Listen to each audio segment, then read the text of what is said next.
Funky Fitness Now, episode 13. Strange advice on how to live longer. But it has these monounsaturated fats, and they call them MUFAs. Doesn't that sound cool? It sounds like something you would take into the shower. Hey, have you seen my MUFA? Welcome to Funky Fitness Now, where every week we take a look at some of the creative, unusual, and crazy things people do to get fit. We have a lot of fun, and occasionally we even learn something. So fasten your weight belt. It's time for Funky Fitness Now. Here are your hosts, Steve Stearns and Jessica Bailey. Hi, this is Steve Stearns from Funky Fitness Now, and welcome to episode number 13. It's lucky number 13. And we are going to be sharing some really cool advice. If you want to stick around longer on the planet, you want to hear some of the advice that we have for tonight. Speaking of sticking around longer on the planet, Jessica Bailey. That was amazing. I love that intro. Yes, I plan to stick around long. Yes. Hi. Hello, how are you? I'm good. Let's talk about the fact that before we went on the air, you were going, yo, yo, yo. Yo, yo, yo, word to your mother. Yeah. Does that sound terrible or what? That sounds amazing. What it sounds. Yeah, I'm my own gang up here in Bowdoin. I love that you're your own gang. It's really awesome. That's Good. right. One old guy with no hair. You believe in you. That's all that matters. I'm protecting my turf, man. Okay. And it's important because I intend to be here for well over 100 years. Oh, okay. Great. How about you? Anybody How long else? do you think you're going to live for? I mean, I would like to live 100, but I believe in quality of life. Yes. So if I get old and I no longer can live well, then no. And if everyone around me and that I love is gone, I mean, it's kind of sad, right? And if I'm having to pay someone to take care of me, change my diaper or whatever. Your wrist That's thing. not living. Yeah, or taking care of my wrist. Yeah. Yeah, that would be awful. This is not living. No, I completely agree with you. I think living long for the sake of living long would not be great. But yeah, I mean actually living, experiencing things, doing things, having your independence. I think that's great. And it seems like a lot of people are able to do that more and more all the time. I think so. I think it's great. Did you ever see trailers for that movie Age of Adeline? No. That one about the girl who lives 120 years or something. I actually went and saw the movie. And I mean, the movie, it's a Hollywood movie, right? So it's all been Hollywoodized. But this woman never ages. She stays 29 forever or something like that. But all the people in her life all age, right? Her daughter ends up becoming an old woman and pretends that she's her grandmother because the woman never ages. It's a really terrible, awful thing to have happen, and everything around you dies. Yeah, it's an interesting concept. It wouldn't be that great if you were the only one that never aged, right? Right. You'd be like the only Dick Clark. It's funny that you said she lived to. It's funny you said she lived to 120 because I found a woman here who has some advice for living long, and she was I assume she is still the longest human lifespan on record. Really? What? How old is she? Well, I think she is gone now. But no. Yes, but when she was here, she lived to 122 years, 164 days. Wow. Is that incredible? That's incredible. Did she have a great life? Apparently she did. She remembers seeing the Eiffel Tower built, different things like that. Wow. She actually smoked 2 cigarettes every day for almost 100 years. Wow. Now, we are not advocating that can help you live longer. She just happened to do that. This lady's name was Jean Calment. It's Calment. She was the lady who passed away at the age of 122 and 164 days, which is just amazing. Now, very impressive. Her advice, what she felt was the secret to her success in terms of living long, was she drank port wine every day. She ate 2 pounds of chocolate every week, and she kept her sense of humor about her. So those were a few of the things that she felt really contributed to her long life, but the biggest one of all was olive oil. So she ate lots of olive oil, and she even put it in milk. Can you believe that? Ugh. That's commitment. Yikes. And she rubbed it on her skin. She did all that stuff. So I started looking into olive oil, and there's actually something to that. It's a really good source of fiber, iron, copper, vitamin E, that kind of stuff. But it has these monounsaturated fats, and they call them MUFAs. Doesn't that sound cool? It sounds like something you would take into the shower. It does, totally. Hey, have you seen my MUFA? Yeah. But those are important. Studies have shown that people that have a lot of those in their diets have lower rates of heart disease, cancer, and obesity. And that was all from clinical studies. So maybe she was onto something. Clearly, she was doing something right. It worked. Can you imagine 122 years? Wow. That's really impressive. And what also is so impressive is that she did all the things that we're told not to do. She ate sugar, Yep. she smoked, Yeah. she did whatever. But you know what? She also laughed, and laughing makes you live longer. It makes you happy with life. That's right. And it also seems like the things that she did in moderation. Uh-huh. I mean, again, not advocating 2 cigarettes daily, but most of the people that I know that smoke way more than 2 cigarettes every day. Oh, right. Yeah. Not that it's safe, but, I hear that a lot from people too. It's like a lot of this stuff is in moderation. If you do certain things in moderation, then you're good. Even exercise. If you exercise too much, that's not good. Everything has to be in moderation. Right. You have to actually think about it. I wonder if she did this, because this is very interesting to me, and it's something that I do anyway. Walk around barefoot at home. Ah. No socks, no slippers, just barefoot. Because the shoes that you wear outside, Yep. they harbor residue of toxic heavy metals and chemicals and pesticides and all that kind of stuff, from like your neighbor's lawn, Yep. the Roundup that they put in, all that stuff. And these pesticides and chemicals can cause brain damage. They Wow. can also cause obesity and infertility. So it's a good idea, and it's tied to dementia and Alzheimer's.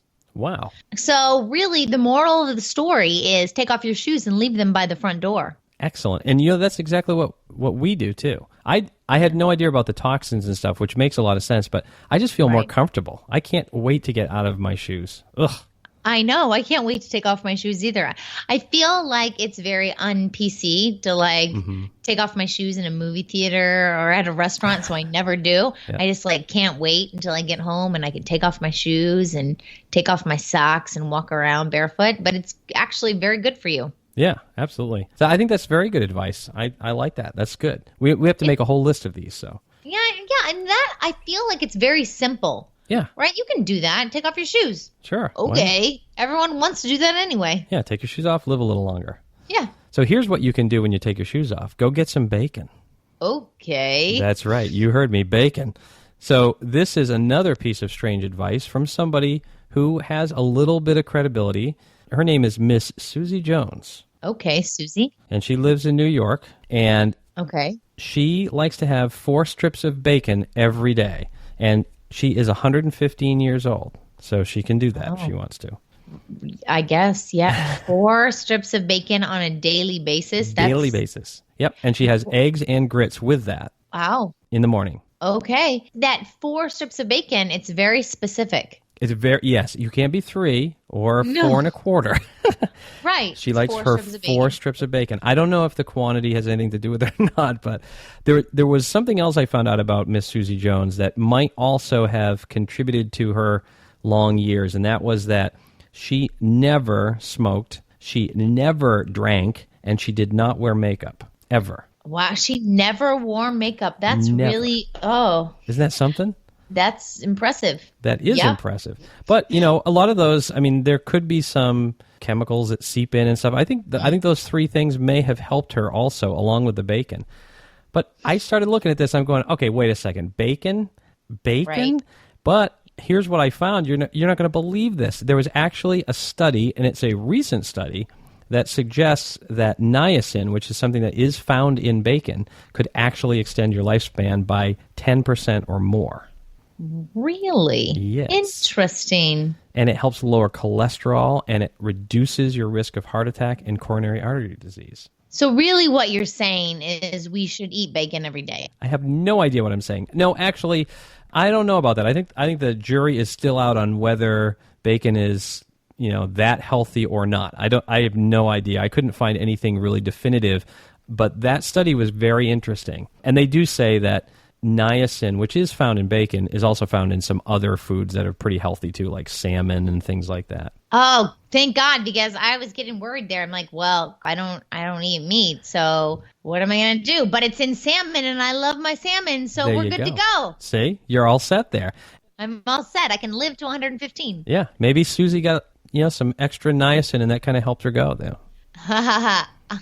Maybe that's what it was. There's this new craze of the bacon, how bacon is in everything. There are these bacon only like bakeries or Yes. food places. Have you ever been to one? I have not, but I have heard of them. Yes. Yeah, no, I mean, I would never go, right? I mean, what am I going to eat? Well, Nothing. true. Yeah. Yeah. So I've never been, but I'm wondering, like, is it get a little old? I mean, something like that that's like very kitschy and it can have sustainability, right? Well, like, I don't know. People that are into bacon. I have a buddy that he loves bacon. I mean, he would have bacon flavored whatever, Really? and he shows no signs of letting up on that. Amazing. Okay. And I got Well, to good say, to know. I love bacon, but I kind of treat it as more of a delicacy. I don't eat it that much. Right. Well, okay. To each his own. Ah, thank goodness you said it. Right. Episode 12 was the first time you never said it.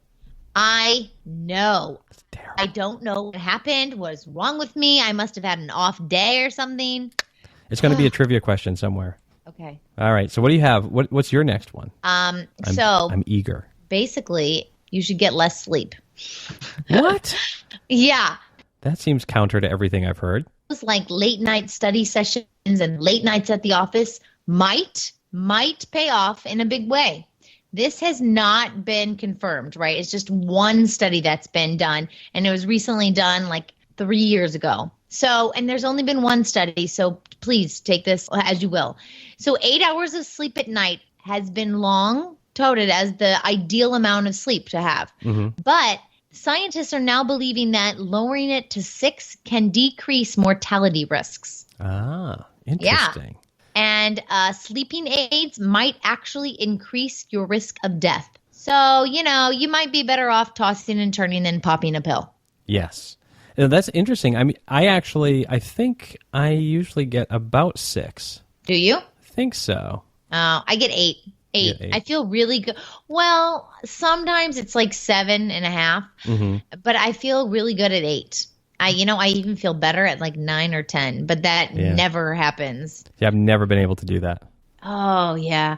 One time a few weeks ago, I went to sleep at 11 p.m. and I woke up the next day at 10 a.m. It was like I was a Wow. teenager. I know. I apparently was very tired. Oh, I can't stand it. I don't like sleeping that late. If I sleep in, I'm sleeping until like 5 or 6 in the morning. That's sleeping in. Oh, okay. That's when I'm getting really lazy. Like if it's 6, I am way lazy. Really? Yeah. What time do you go to bed? 8:30, 9 o'clock. Oh, we better hurry up so you can get this done. I know it. And I'm starting to fade already. Yeah, my husband is an insomniac. He cannot sleep, and he has to take pills occasionally to get himself to fall asleep. Wow. So he will be very, very happy with this study. Yeah. And this information. So 115 years old, here I come. There you go. Well, Yeah. I got another guy for you here who made 115. Ooh. All of these, it's funny, as you're doing the research, you're kind of going like, oh, only 115 because the other person was 122. And then I stop and go, wait a second, 115? Wow. It's just amazing. Particularly, you think 100 years ago, the average lifespan was like 45. Right. This is incredible. This guy, though, a special place in my heart for him because he was from Maine. So Fred Hale, 115. And I didn't capture the information here, but he is apparently in the Guinness Book of World Records as the oldest licensed driver. I don't think he made it to 115. I can't remember what the year was, but he was over 100 and still driving. Wow. I could barely drive now. So I don't know. if I'm going to make over 100 and have a license. But I know my grandmother, she passed away when she was 92. She was still driving during the daytime in her neighborhood in her 80s. So, I mean, Yeah. the man was probably not driving at night. He was probably not driving on a highway. right. Probably driving places that he knew. But they did say he complained about people going too slow. So Did he really? How funny. That's I think great. it is funny. But his big thing was, now he was a beekeeper. So you can probably guess what his big secret to long life is. Well, please share it with us anyway. It's not wasp crackers. It's the daily consumption of bee pollen and honey. Well, you know what? They say that if you have an allergy, you should eat pollen from your area, and make sure you haven't eaten bee pollen from I wouldn't eat it from California or something. Eat it from the area, and that should help with an allergy because, yeah. Yeah, I mean, I looked into it. I mean, the list is just as long as your arm about all the health benefits of bee pollen. It enhances your vitality, stimulates organs and glands, rejuvenates your body, brings out a longer lifespan, increases your energy. There's all this really good research and health benefits associated with this. And for Fred Hale, he swore by that. That was his thing. And again, took him to 115. That's pretty good. Yeah. So basically, the moral of that story is eat bee pollen and you can drive when you're over 100 years old. Right. That's what that All is. right. All right. Yep. I think Okay. that's the moral of that story. That's excellent. I have actually a lot more, and I think that I don't want to spend all of our time talking about them. I want to put them on in the show notes. Okay. And then you can take them as you will, and you can read about them. Excellent. So I'm going to put these in the show notes. And do you have some more that you have that you can put in the show notes too? I do as well, yes. I found a whole bunch of stuff. There's really good things. Yeah, right? There's so many weird ways to live longer. Yeah. And it's worth listening to. I mean, like I said, these guys, I think they have some credibility. They all made it well past 100, so. Nice. Good Excellent. advice. Okay, great. We have a goal. Aside from just living to be over 100 years old, we have another goal. Oh, yes, we do. It's a much smaller number, though. Yeah, we're looking for 17 iTunes reviews. That's right. 17. Just 17. That's it. That's easy. Yeah. We so just easy. need your help. If you could go to funkyfitnessnow.com/iTunes and leave us a review, that would be fantastic. In fact, you could be our number one fan because we don't even have one review yet. So you could be the first one. Look at that. If you're the first one, that would be amazing. And you know what? I really believe in karma. And if you do something good for someone else, something good will happen to you. Oh. Something good is going to happen. And I will light a candle or I'll do something. Eat bee pollen. Yes, I will eat bee pollen for you. So just do it. Leave us a review, please, pretty, please. Yes, Thank and we you. can send out some good karma over the podcast waves. Yeah, I've got a candle lit right now. All right. Don't burn yourself. Good. Okay. Okay. Excellent. And in terms of finding more of these strange tips and advice on how to live longer, you can go to funkyfitnessnow.com/13, lucky 13, and we'll have all of the stuff that we talked about with some links. I even have a picture of Jeannie Clement. I've already got a picture of her in there from 1895. Nice. Pretty cool. Amazing. Yeah. And what are we talking about next week? We're talking about funky fitness infomercials. Ah, Remember some infomercials from the day? It's going to be super fun. I can't wait to talk about this. that's going to be so much fun. Yeah, I fell for a few of these infomercials too. I think we all did. Yep. All right. That's awesome. Well, I will see you then. All right, sounds good. All right. Bye. Bye. Thanks for listening to the show. If you haven't already, make sure you visit funkyfitnessnow.com for more of the weird, wild, and kooky things people do to stay fit. While you're there, be sure to sign up for our weekly newsletter so you never miss an episode. See you next week.